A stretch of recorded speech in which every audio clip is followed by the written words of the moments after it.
ذوالقرنین کے بارے میں آپ کو بتا چکا ہوں کہ ان کا نام تاریخ میں جو مشہور ہے وہ کیخسرو یا سائرس،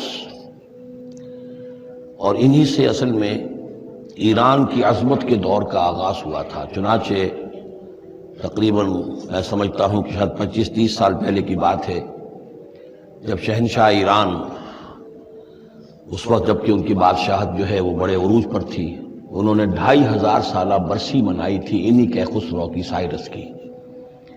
ان کی قبر جو ہے مقبرہ وہ دریافت ہو گیا تھا، اور وہاں پر ان کا ایک مجسمہ بھی دریافت ہوا تھا کھدائی پر۔ اس مجسمے میں وہ 2 لگے ہوئے تھے، سینگ بھی۔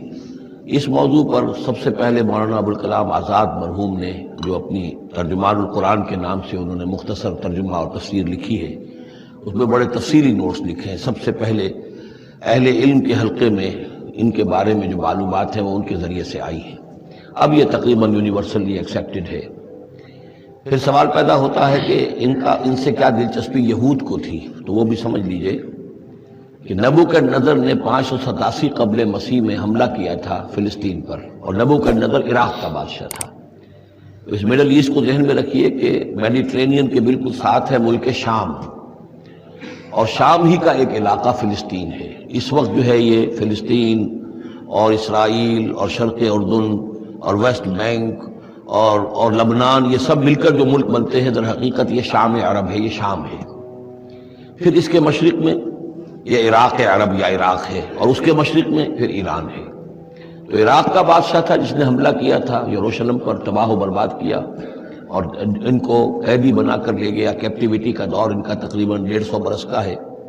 لیکن اس عرصے میں ایران میں یہ شخصیت ابھری کیخسرو کی یا سائرس کی۔ اس نے پھر فتوحات کا دائرہ شروع کیا، تو سب سے پہلے عراق کو فتح کیا، بیبیلونیا کو، اور یہاں پر جو یہ اسیر تھے یہودی، ان کو اجازت دے دی کہ تم واپس جاؤ، اپنا یروشلم آزاد کرو، اپنے جا کر آباد کر لو دوبارہ۔ تو گویا کہ یہ محسن ہیں ان کے، ذوالقرنین جو ہے ان کے محسن ہیں، جن کی وجہ سے، جن کے ذریعے سے اللہ تعالیٰ نے انہیں بیبیلونیا یعنی عراق کی کیپٹیوٹی، جو ان کی اسارت کا دور تھا، اس کو ختم کیا، آزادی ملی، اور پھر یہ واپس آئے۔ حضرت عزیر علیہ السلام کے ساتھ قافلہ آیا ہے، اور وہ تقریباً پھر انہوں نے آ کر یہاں عصر نو اس شہر کو بھی آباد کیا، اور ہیکل جو ہے حضرت سلیمان علیہ السلام کا بنایا ہوا جو عبادت خانہ تھا، اس کو دوبارہ تعمیر کیا۔ اس اعتبار سے ذوالقرنین جو ہے وہ ان کی تاریخ میں ایک معروف شخصیت ہے۔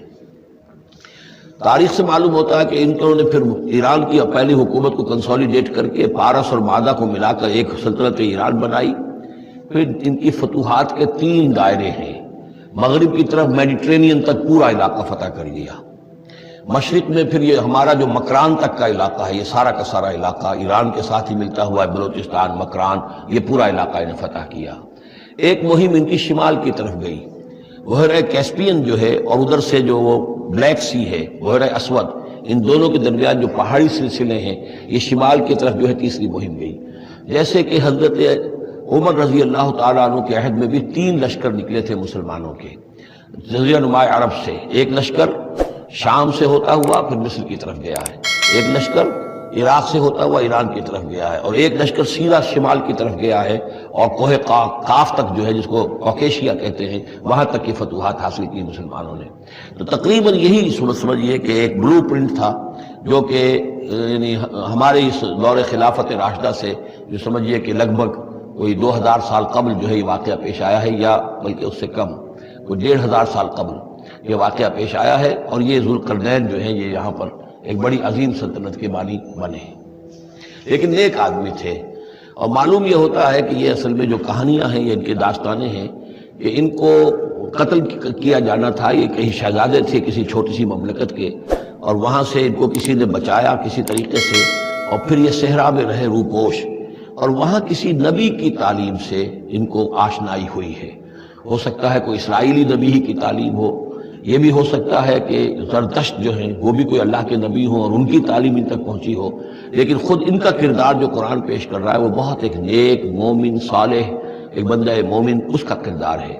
یہ کردار جو ہے کسی بھی درجے میں 1% بھی جو ہے وہ کسی اور دوسرے فاتح پر یا کسی اور حکمران کے اوپر، جنہیں بھی ہم جانتے ہیں تاریخی اعتبار سے، ان پر منطبق نہیں ہوتا۔ یہ انہی کی شخصیت ہے۔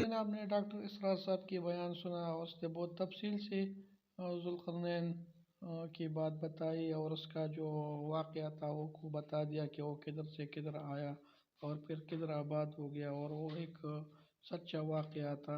اور اس نے بولا کہ جو واقعہ ہے وہ صحیح ہے اور وہ اسلام سے مطابقت رکھتا ہے۔ تو اللہ پاک ڈاکٹر صاحب کو جنت الفردوس میں نصیب فرمائے، کیونکہ اس نے ہمیں بہت زیادہ خوبصورت واقعات اور بہت سچی واقعات اور بہت خوبصورت انداز سے سمجھائے ہیں۔ اور دوسرا ویڈیو کا انتظار کریں، کل انشاءاللہ دوسری ویڈیو پیش کروں گا۔ تب تک کے لیے اجازت دیجیے، اللہ حافظ۔